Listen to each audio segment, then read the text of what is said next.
বর্তমানে মেয়েদের সিজার করে বাচ্চা হচ্ছে এ বিষয়ে জানতে চাচ্ছি, এর করণীয় কি?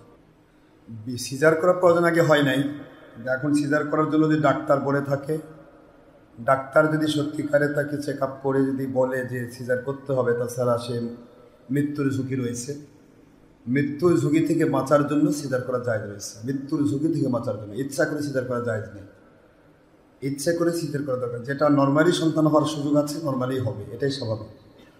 কিন্তু মৃত্যুর ঝুঁকি থেকে বাঁচার জন্য যদি কেউ মারা যাওয়ার সম্ভাবনা থাকে, ডাক্তার বলে থাকে, তাহলে যেহেতু একটা মানুষ মরে যাওয়ার চাইতে বেঁচে থাকলে সে ইবাদতবন্দি করতে পারবে না, যার কারণে এই বাঁচার জন্য সিজার করা জায়েজ রয়েছে।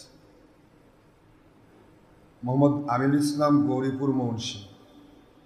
যে বাতিল ফিরকার পিছনে নামাজ পড়লে ব্যক্তিগত সূরা কেরাত পড়া লাগবে, তখন তো আমার উল্টাপাল্টা লেগে যায় ইমামের কেরাতের সাথে। এখন আমাদের করণীয় কি, দয়া করে? বাতিল ফেরকার কাছে নামাজ হবে না, অর্থাৎ বাতিল ফেরকা বলতে এটাই বোঝায় যারা নবীজিকে আমাদের মতো বড় ভাইয়ের মতো মাটির মানুষ বলে, উল্টাপাল্টা করে, হারাম হালাল উল্টাপাল্টা করে। হারাম হালাল উল্টাপাল্টা যে করবে, কোরআন শরীফের ভাষায় সে ব্যক্তির ঈমান থাকবে না। আল্লাহ বলেছেন, ওলা তুতি ইমান আগফালনা কলবাহু আন যিকরিনা ওয়াত্তাবা হাওয়া ওয়া কানা আমরুহু ফুরুতা। কোরআন শরীফের সূরাতুল কাহাফের 28 নম্বর আয়াত শরীফের শেষাংশ।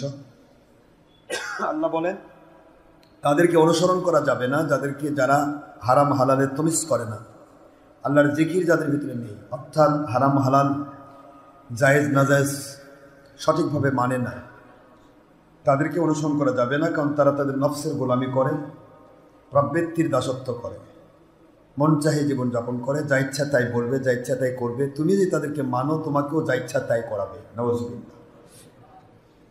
আর কোরআন শরীফ হাদিস শরীফকে যদি উল্টাপাল্টা করে ফেলে, তাতে ইমানই থাকবে না। যে সূরা নিসার 65 নম্বর শুনলেন, নবীজির দেওয়া ফায়সালা বা আল্লাহর দেওয়া ফায়সালা যদি কেউ যুক্তি তর্ক দিয়ে খণ্ডন করতে চায়, তা তো দূরের কথা, বরং যুক্তি তর্ক ছাড়া মনের সন্তুষ্টির মধ্য দিয়ে বিনা চুচেরা যদি মেনে নিতে না পারে, তাহলে সে যত বড়ই কেউ হোক, সে মুমিন দাবি করবে না, সে মুমিন থাকবে না। নাউযুবিল্লাহ।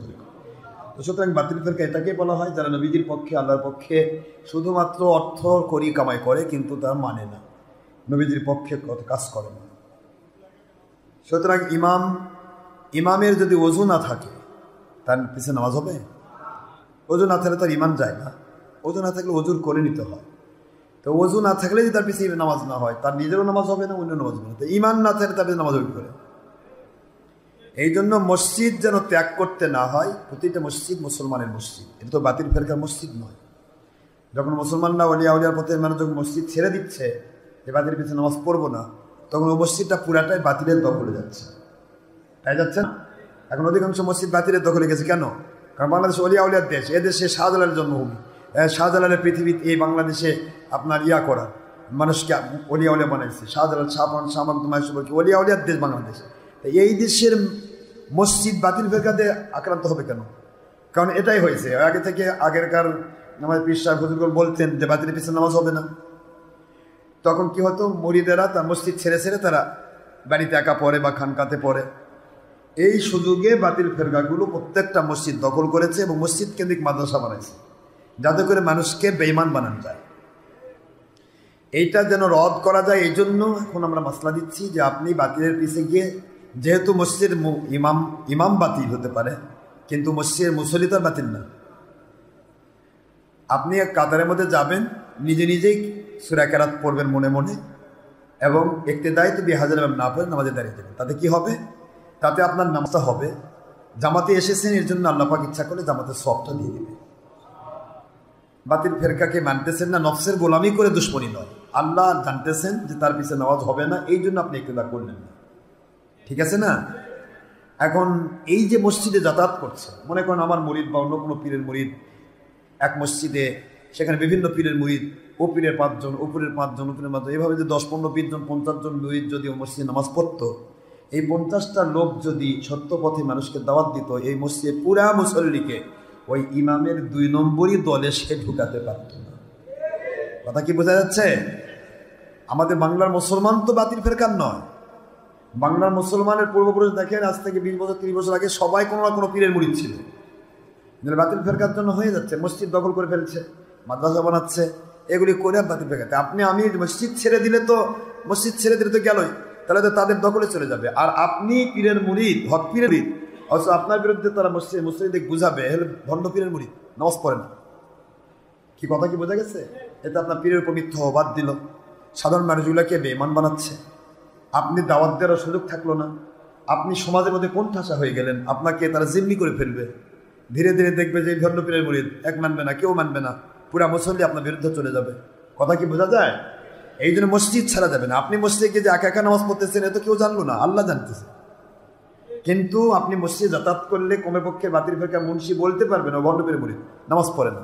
সবাই জানলে কি নামাজ তো পড়ে, আপনি কেন করেন যে উনি ভণ্ড পীরের মুরিদ? নামাজ তো পড়ে, উনি তো রোজা রাখে, উনি তো ভালো কাজ করে, মানুষের তো ক্ষতি করে না। তখন ওই যতই উল্টাপাল্টা কোপ মলবি মানবে না, তখন ওই লোকের সাথে ধীরে ধীরে ধীরে দু চারজন লোক তৈরি হয়ে যাবে। কথা কি বোঝা গেছে?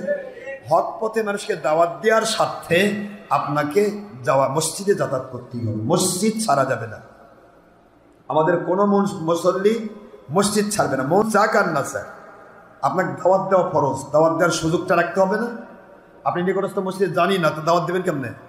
পানের দোকানে দাওয়াত দেওয়া যায়? পানের দোকানে দাওয়াত দেবে তুই তো নামাজই পড়ো না বেটা, আমি নামাজ পড়ে আসলাম, আমার কিসের দাওয়াত? কি বলবে না? তবলিগারা এত ফাস্ট হয়েছে কেন? এরা মসজিদ দখল করছে। কথা বোঝা যাচ্ছে না? মসজিদ দখল করছে, মসজিদে বসে যাচ্ছে, মানুষকে দাওয়াত দিচ্ছে, ভাবছে ভাবে ভালো মানুষ, নামাজ পড়ে, রোজা রাখে, ভালো কাজ করে, কোনো মানুষকে বোঝাতে পারবেন এটা খারাপ। কিন্তু এর আকিদা নবী আমাদের মতো বড় ভাইয়ের মতো মাটির মানুষ, মিলাদ চলবে না, কিয়াম চলবে না, ওলি আর কাছে যাওয়া লাগবে না। ওলিদের দিয়ে ইসলাম আসলো, আর অলির কাছে বলে যাওয়া যাবে না। এটাকে ভুল নয়? অলি দিয়ে ইসলাম এসেছে আর অলির কাছে যাওয়া যাবে না, এটা কি? এই জন্য আমাদেরকে আল্লাহর সন্তুষ্টির পথে মানুষকে দাওয়াত দেওয়ার সুযোগ রক্ষার জন্য যত কষ্টই হোক, যে পীরের মুরিদ হন আপনি, মসজিদে যেতে হবে। বাতিল ফেরকা মুন্সির কাছে ইক্তিদা না করে আপনি একা নামাজ পড়বেন, যাতে করে মানুষকে দাওয়াত দেওয়ার একটা সুযোগ থাকে। আপনার বিরুদ্ধে মিথ্যা অবাদ দিয়ে আপনাকে যেন সমাজে কণ্ঠাসা করতে না পারে, বরং আপনার হকের এই দাওয়াত দেখে, হকের সুরত দেখে, আমল আকিদা দেখে এলাকার পুরা অন্ধকার দূর হয়ে যায়।